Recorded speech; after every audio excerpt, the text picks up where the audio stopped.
Selamat berjumpa kembali saudara-saudariku yang terkasih dalam acara kita pengajaran Madah Rohani. Madah Rohani merupakan salah satu karya yang terkenal dari Santo Yohanes Salib. Dan saat ini kita akan membahas stanza yang kedua. Saudara-saudariku yang terkasih, Santo Yohanes Salib adalah seorang kudus besar yang hidup di awal abad yang ke-16. Bagaimanakah riwayat hidup selengkapnya? Marilah sebelum kita masuk lebih lanjut ke pembahasan stanza 2 Madah Rohani, kita dengarkan riwayat singkat dari Santo Yohanes Salib yang akan dibawakan oleh Romo Yohanes Indra Kusuma Okarni. Selamat berjumpa saudara-saudara yang terkasih. Santo Yohanes Salib adalah seorang pujangga gereja dan dia lebih dikenal sebagai seorang doktor mistikus. Dia lahir di Spanyol, di kota Fontiveros pada tanggal 24 Juni 1542. Dan karena lahir pada 24 Juni, mungkin karena itu dia diberi nama Yohanes Pembaptis. Karena itu pesta Santo Yohanes Pembaptis. Dia lahir dari satu keluarga yang sederhana. Ayahnya sebetulnya seorang bangsawan dan ibunya sebenarnya seorang wanita biasa.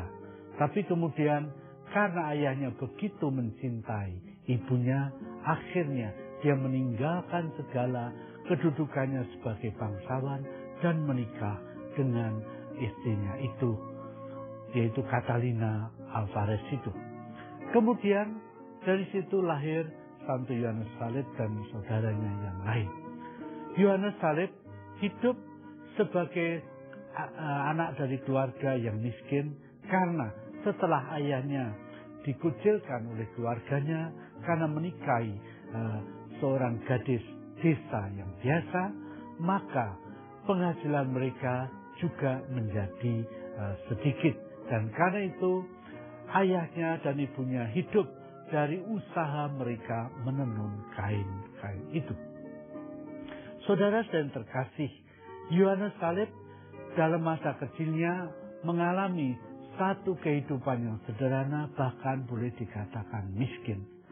Walaupun demikian, miskin secara materi, namun orang tuanya rupanya seorang yang sungguh saleh, sungguh beriman, dan Yohanes dibesarkan dalam suasana itu.